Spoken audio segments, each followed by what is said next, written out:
কবি আৰু গুৱাহাটী ইউনিভাৰ্চিটি তেখেতৰ কোৱা মতে 1988 চনৰ পৰাই মহাদেৱৰ লগত সংযোগ আছিলে তেখেতে অকণমান নিজৰ অনুভৱ ব্যক্ত কৰিব বিচাৰিছে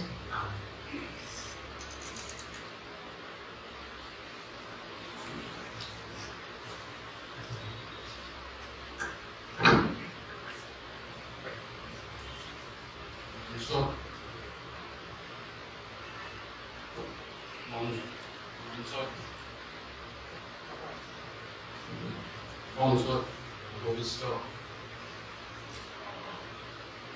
মীনাক্ষী বৰপতি মহোদয়া ডক্টৰ বিভাস চৌধুৰী কবি অনুভৱ তুলসী আৰু উপস্থিত জয়ন্ত মহাপাত্ৰ অনুৰাগী পুথি সমাজ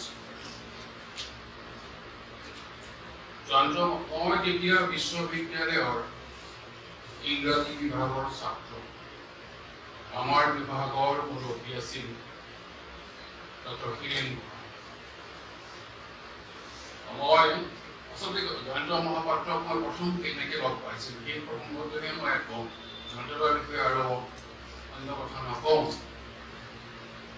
যেতিয়া 1978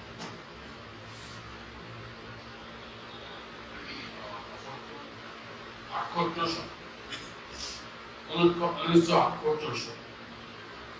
আমাৰ গুৱাহাটী বিশ্ববিদ্যালয়ৰ ইংৰাজী বিভাগৰ মুৰব্বী ডক্টৰ হিৰেণ গোহাঁই ছাৰে মোক ক'লে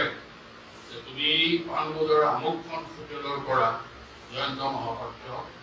আমাৰ বিভাগলৈ লৈ আহা কিন্তু আমাৰ গাড়ী নাই অকল গোহাঁই ছাৰৰ লেম্বেটা স্কুটাৰখন আছিল এই লেম্বেটা স্কুটাৰখন তেখেতক উঠাই অনাটো সম্ভৱ নহয় গতিকে তুমি অটোখন ভাড়া কৰি তেখেতক পাণবজাৰ হোটেলৰ পৰা লৈ আহিব মই গুৰুৰ আদেশ ধৈৰ্য কৰি জয়ন্ত মহাপাত্ৰ য'ত আছিল হোটেলখনৰ ওচৰলৈ আহিলোঁ আহি দেখি যে নীলা জিন্সৰ পেণ্ট পিন্ধা এজন আউলি বাউলি চুটিৰে এজন সৰল হাঁহিৰে এজন ব্যক্তি ৰৈ আছে তেখেত হোটেলৰ বাহিৰত ৰৈ আছিলে মই সময়মতে আমি গৈ পাইছিলোঁ তাৰ পাছত তেখেতক এখন অটত উঠাই লৈ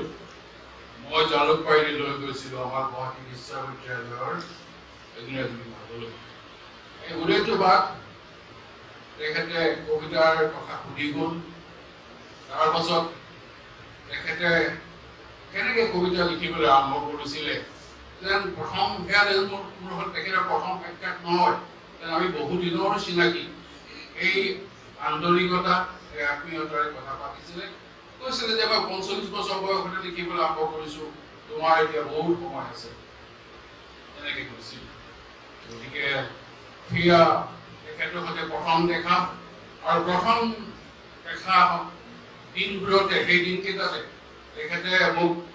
তেখেতৰ পাঞ্জাৱৰ বিষয়ে লিখা এটা কবিতা সংকলন ডিছপজিচনেছ এই পুথিখন মোক উপহাৰ দিছিলে তেখেতে হাতেৰে মোৰ নামটো লিখি দিছিল আৰু সেই কিতাপখন মই সযত্নে সংৰক্ষণ কৰিছোঁ তাৰ পাছত বিভিন্ন ঠাইত জয়ন্তদাক লগ পাইছোঁ মোৰ সৌভাগ্যৰ কথা যে মোৰ কবিতাৰ এটা সংকলন নিৰ্বাচিত সংকলন ৰোড বাহিনী জয়ন্তদাই উন্মোচন কৰিছিল গতিকে জয়ন্তদাৰ প্ৰতি মই চিৰকৃতজ্ঞ এই কৃতজ্ঞতাৰ বাবেই মই ঘাইকৈ এই অনুষ্ঠানটোলৈ আহিছোঁ ধন্যবাদ